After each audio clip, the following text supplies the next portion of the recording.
grew up here. So back in the day, most homes were about 2 stories high. When we heard about 3 stories, we were all like, oh my God. So I can't imagine what 5 stories would be like in Hermosa. So this is a project that kind of snuck up on us, and like many of you, I didn't know anything about the housing element, RENA numbers, builder's remedy, and many of these housing laws coming down from Sacramento. But apparently the people at Palm Drive did, because they found a loophole, and they're allowed, you know, if they're granted the permit, they're allowed to build a 50-foot apartment building without one single affordable unit in there. And this is supposed to be under the, you know, push for affordable housing.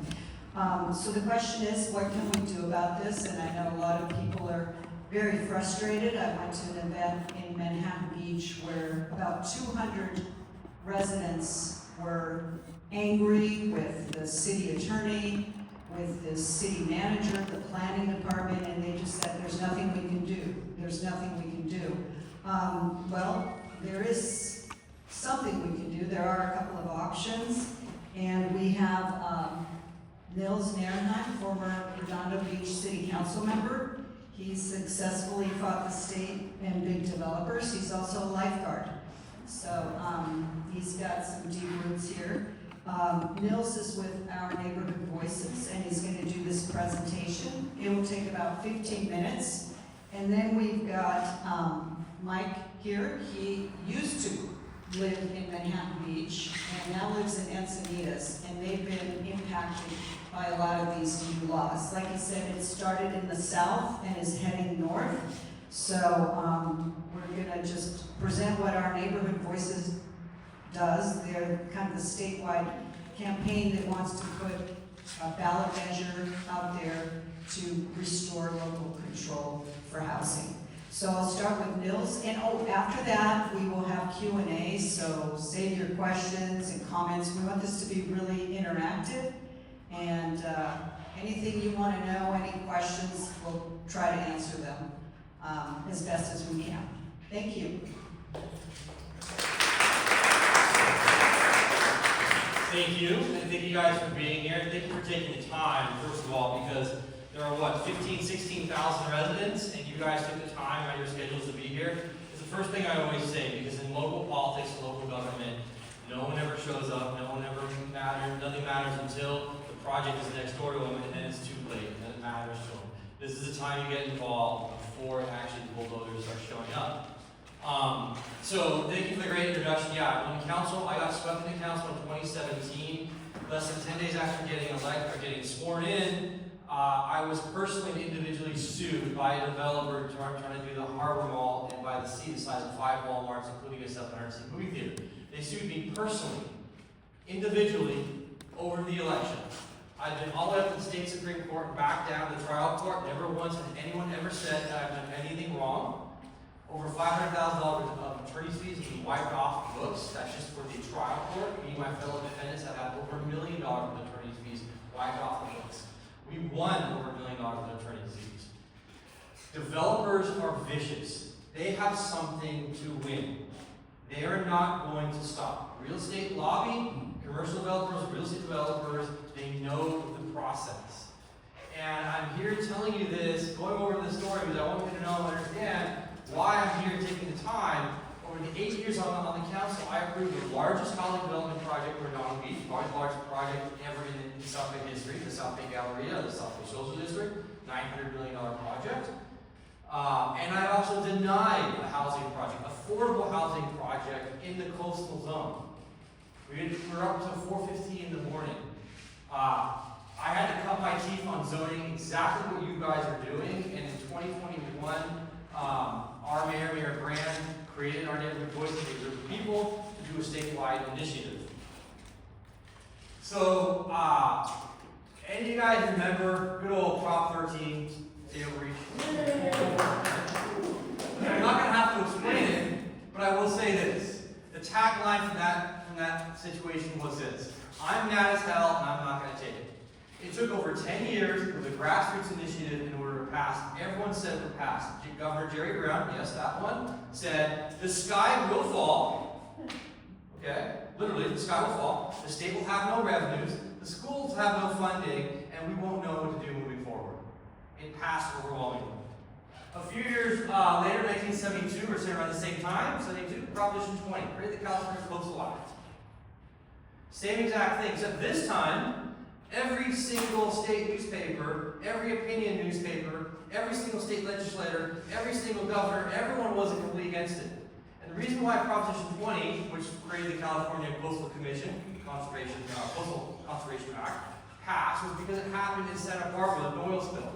Well, they got the idea for the Coastal Act because that came from the San Francisco Bay Conservancy. That also was fought heavily against by all the developers. They outfunded it, I don't know how many times to one, but it was insane. You had millions of dollars of development money being poured into saying no on this campaign. It passed overwhelmingly. What was happening?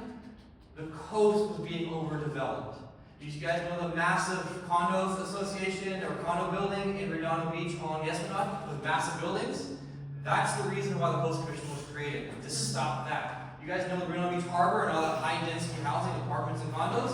That was created and pushed in right before the Coastal Commission came in. The Coastal Commission caught it in the last second. That's why you have the one little park in there called Zuliger Park. Right? The reason I bring these two propositions is because you cannot. There's no state legislator, no governor who can pass a law, sign a law, do whatever that overrides those two propositions. The only thing that can pass or override that is another statewide ballot-led proposition voted on by the electorate.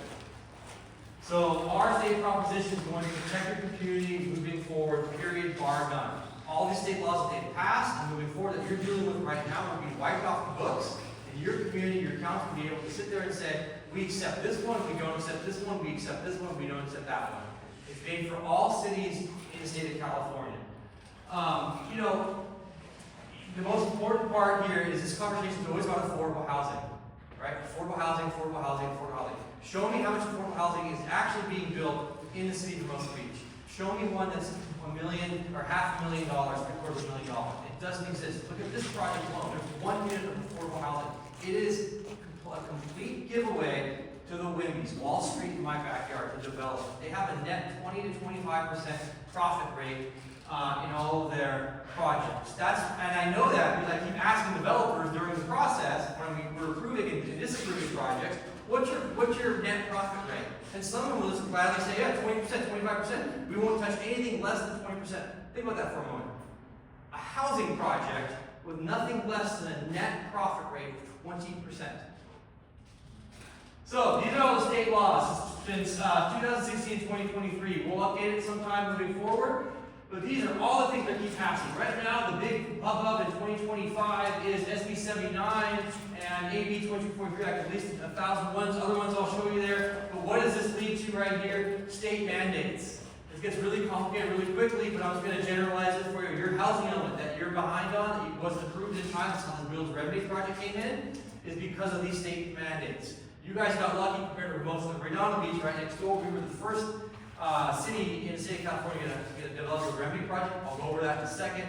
It is a panacea of greatness for the developers for profiteering. Some councils, some cities are taking advantage of this to promote housing and saying, it's not my problem, it's the state. Guess what? It's actually the state legislators who pass this legislation. This is what ends up happening from all this. You guys get extreme density. Did you know Hermosa Beach is the most dense city along the entire California coastline? Right? We in Redondo are right behind you, but you guys are the densest. So, show me where there's all these room for new housing. What you guys lack are jobs. Everyone has to commute. Redondo Beach, 93% of our commuters go to downtown LA, West Side, and Florence. Right? You have no more control over your local zoning laws, your ability to mitigate the impacts, and be able to move forward in a way that has the character of your community. All they want to do is build, build, build. So here's a state law that is currently in effect for all cities in the state of California except the city of Redondo Beach. the city of Torrance, city of Whittier, and city of Delmar. Those 5 cities are what's called charter cities. We sued the state of California on SB 9. This allows a single-family home with 5,000 square feet, lot size of 5,000 square feet, to be split in half, have 2 townhomes built with 2 ADUs. That is going from 1 unit to 4 units. What's the parking change on that? Parking requirement, 2 parking spots. 2 parking spots, right? Any single-family home in Hermosa Beach, Manhattan Beach, regardless of the status of anything that's going on right now, can be converted to this particular situation. So this is an affordable unit. I actually knew the renters, or know of the renters that were here. It's an affordable housing unit in West LA, Beverly Wood. Sold for $1.7 million. Single family everywhere throughout. Right around them is massive high density housing. Developer came in and bought it, took advantage of SB 9, sold first, created the, like I said, townhomes and ADUs. Sold the first one for $1.8 million. Right? Well, obviously we know the construction costs, obviously we know that there's holding values and whatever else along the way. But you would think, well, the next one, it's got to be affordable, right? The next one has to be affordable, because that's what SB 9 is about, affordable housing. Well, it sold for $2 million. So $3.8 million that was sold here for this, originally bought for $1.7 million. Show me where the affordability for this is. This could happen anywhere in Manhattan Beach, Hermosa Beach, anywhere in the South Bay, except for Redondo, right now, because we sued. Your city's a general law city. You couldn't, a separate file lawsuit. And by the way, that was thrown out by the judge because the state can override your local control on that. It gets complicated, but it's really simple. But this is a perfect example of what's wrong with all the state legislation that's happening right now in front of you. So these are all the state laws that were being passed or talked about in 2024 regarding housing. This is just housing. Anything from Indian reservations to bonds, transit, parking, accessory dwelling units, granny flats, all that in here. Last year, passed, right? So why are you dealing with this year? You're dealing with developer remedy. You guys are getting away lucky in a way, because Santa Monica, when they had 5 or 6 day period where they didn't have their housing element into the state, they were hit with 14 projects, 4,000 net new units, right? 14 projects, 4,000 net new units, right? That's literally what they were proposing here, or are proposing here, and are getting approval for, got approval for. Single family homes, 2-story homes, apartment buildings, condos, that's literally what they're going down the path. The council made an agreement with 13 of the 14. They don't have much of a choice. It's a very tough road moving forward. There's this organization called YIMBY Law. YIMBY stands for Yes in My Backyard. They are a lobbyist organization funded by tech, funded by Wall Street, funded by high-value debt investors. They are all about doing housing law that allows them to build. They are not grassroots. They sell themselves as grassroots. They yell and complain about people like you who are concerned about your front yards, backyards, side yards, everything in your community. They don't care. They just want to build. Highly funded, highly well organized, donate a lot to the state leadership. So, you guys remember the Coastal Act? That's our former mayor, Mayor Bill Grant, passed away last February. He is one of the creators of Our Neighborhood Voices. That's, as you guys know, the power plant right next door. Yes, this is water. 6 acres of that is supposed to be turned into wetlands. There's a guy named Leo Polstikoff who bought the land for $55 million. He has subsequently gone bankrupt. He put in a $28 million down payment, stopped making any payments, declared bankruptcy, and then he decided to find this little-known law called Developer's Remedy. And he filed an application with the city of Redondo Beach in August 2022, I believe it was. And that application looked like this. That's right next door to you. This guy, right here, this project, power plant site, this project right over here, he sued 2 developer remedy projects. This includes a hotel, office space, commercial, residential. This is the 6 acres of open space that's mandated by the Coastal Commission. No affordability in there. It just wants to move forward on sued the city of Redondo Beach 7 times.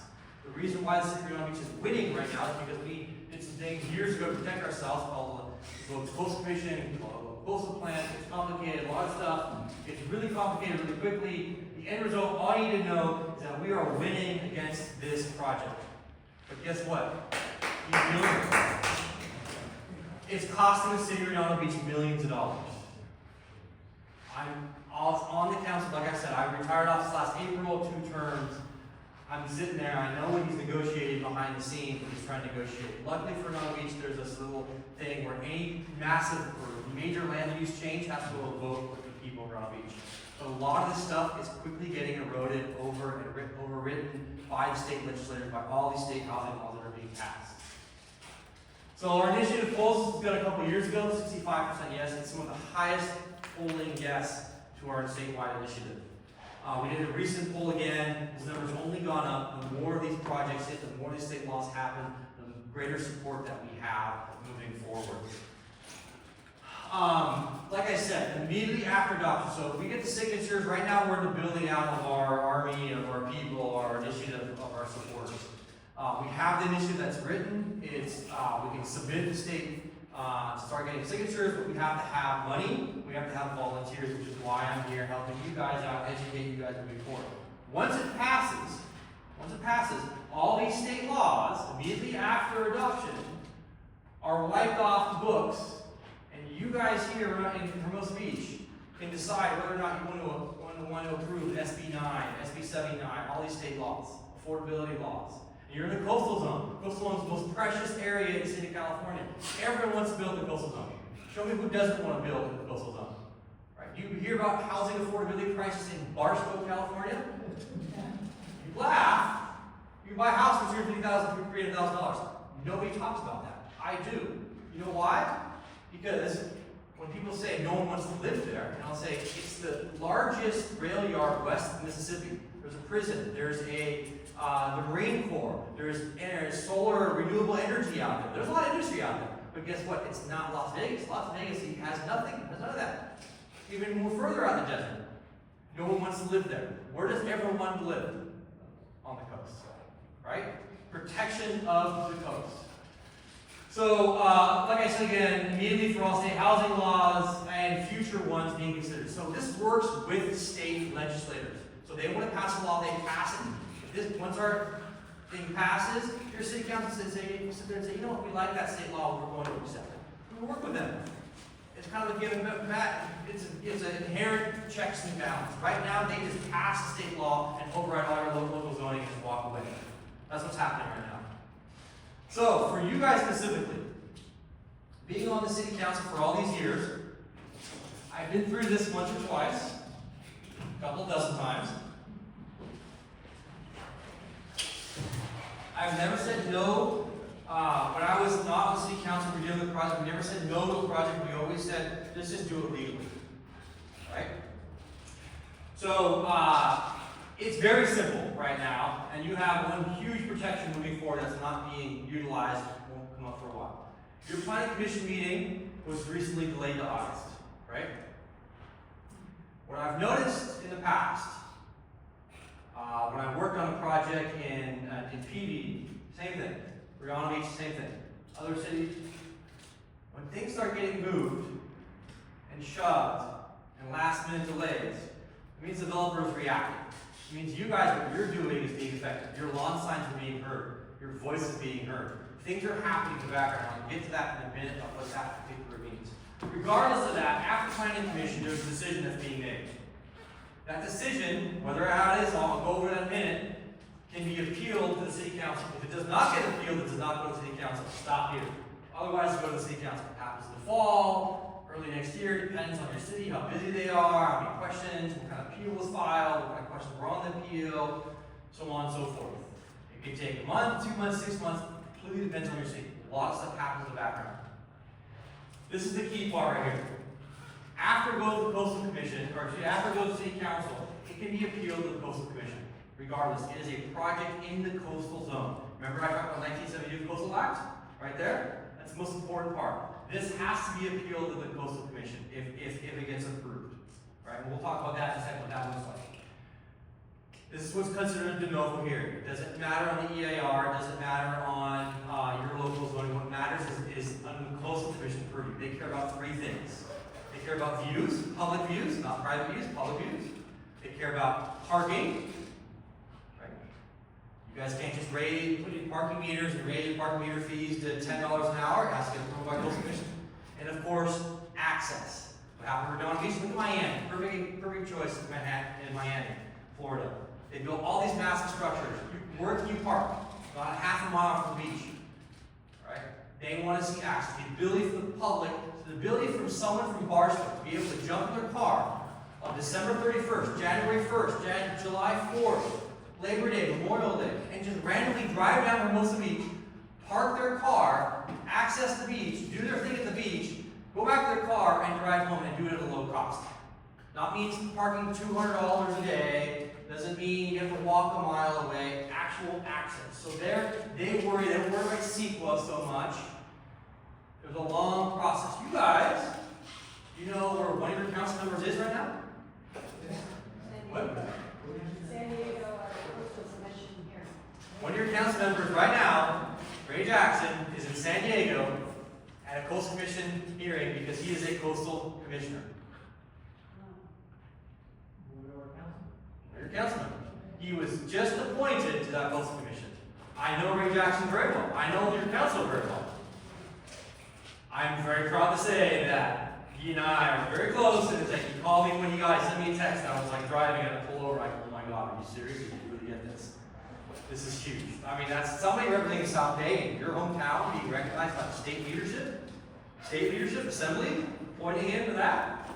That's big. That's big. Now remember, you'll be able to vote on this, but we'll get to this in a second. It's one vote of, I think there's 12 people on the Coastal Commission.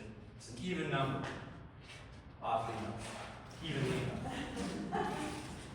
So we'll talk about this here, all the pathway to victory. So there's a decision made at each body. Planning Commission, City Council, or Planning Commission or City Council. Yes, no decision. Is an appeal filed? Let's say no appeal is filed. The approval moves forward with planning and permits and then construction. That's how that works. If no appeal is filed, okay? So regardless, yes or no, it moves forward. If it's a yes, with conditions, we'll get into that in a second. Go ahead and do it the other way around, that's fine.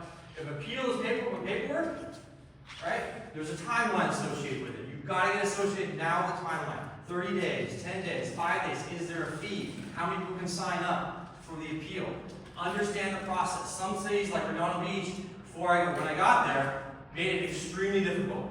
It's got to be within 10 days. You got to have 5 signatures. You got to have $500. You got to be exactly this. A whole bunch of, quite frankly, a bunch of BS and baloney. The reason why, when I got there in 2017, they were extremely developer friendly. They didn't want to see appeals from the city council. Okay, so understand what that appeal process is from planning to council. It's very important that you understand it and do that right. Now, approval, appeal. When you appeal that decision, the staff is going to look at that and say, here's the things that they're appealing. While it's kind of novo overall hearing, you have to decide if you're going to appeal CEQA, if CEQA is part of it, right? The project itself, the whole thing, one of the two, either or. They're going to look at that, they're going to present that to the council.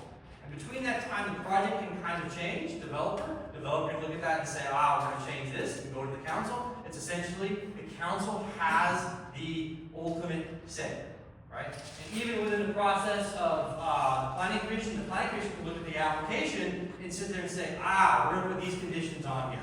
We're going to put those conditions on here. We're going to do this, we're going to do that. The developer will yell and say, you can't do that. That's what we can do. They can do whatever they want. City council can do whatever they want. Now, whether it's legal and correct is a different story.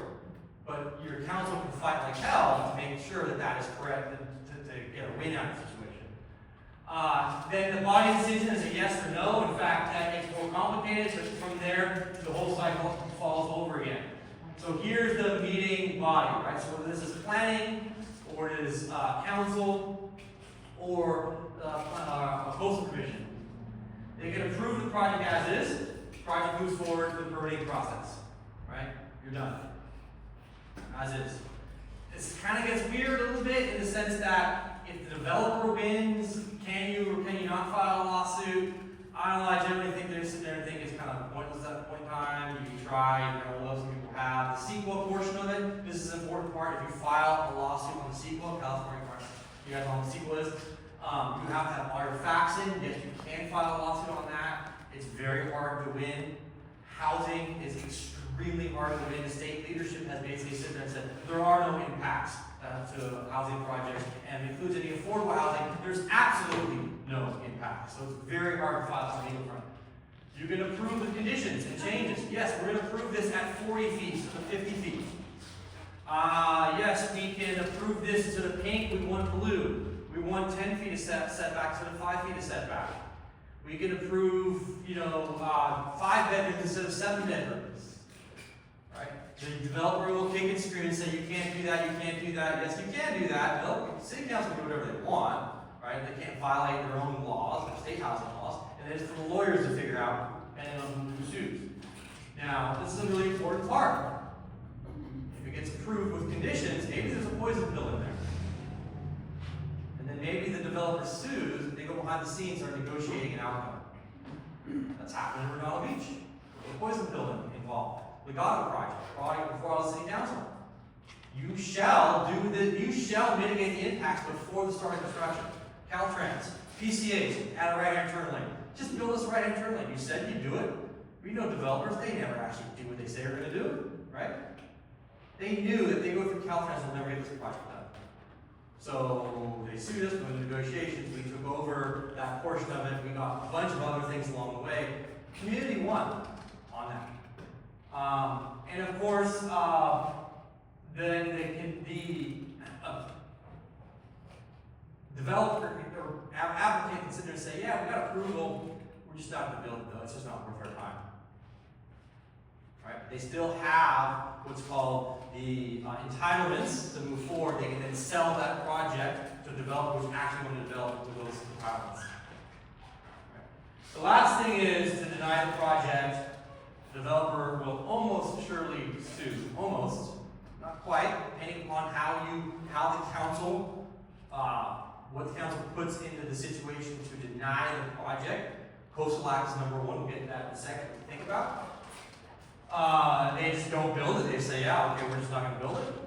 Or they can turn around and take all the paperwork and reapply. You know what? We've heard the concern of the community. Instead of 50 feet, we're going to go to 40 feet. And we're going to add 5 parking spots.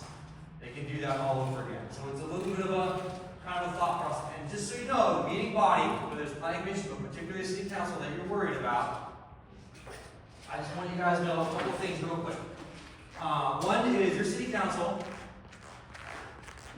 members cannot talk to a majority of the body with each other. So it means your mayor can only talk, or your council member or mayor can only talk with one other council member. They cannot talk to 2 other council members. So 3 of them can't get in a room. That's a decision-making body decision process. This is really important. So maximum of 2 pairs. So we have 2, and 1. Right? Some will sit there and say, I don't want to talk to anybody. If all 5 councils not talking to anybody, just keep some maybe 2 paired up and then 3 individually. So they might sit there and go, I have no idea what you're talking about. You have to do. By the way, when you talk to council members, do not tell them, well, so-and-so said this. Well, so-and-so said that. Do not do that, because when you do that, you're breaking the law.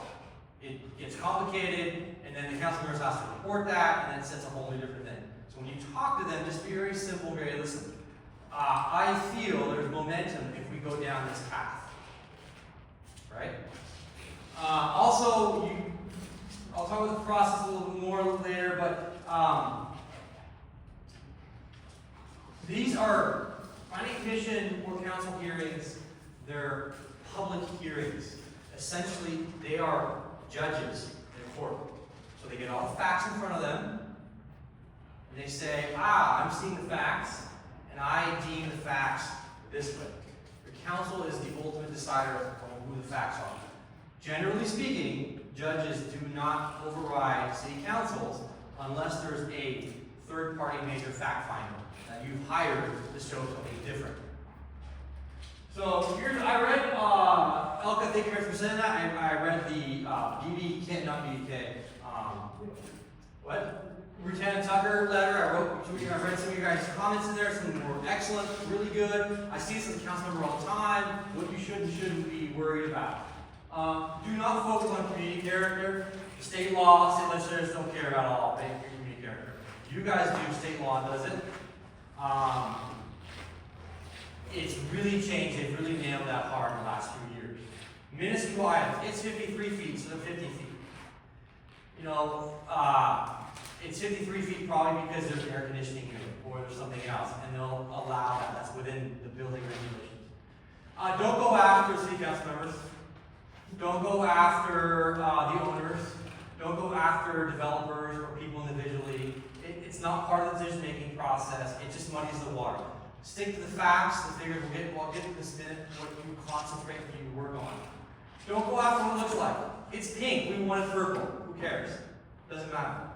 The picture is all glossy. Guess what? I've seen beautiful pictures of the project. You look at the Legato project on PCH, or you guys know Rocket Brews at Redondo Beaches.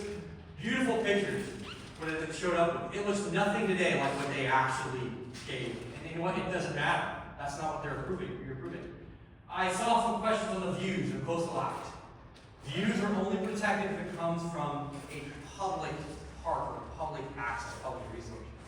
Okay, so you have a park behind you and you're blocking the views privately, that matters.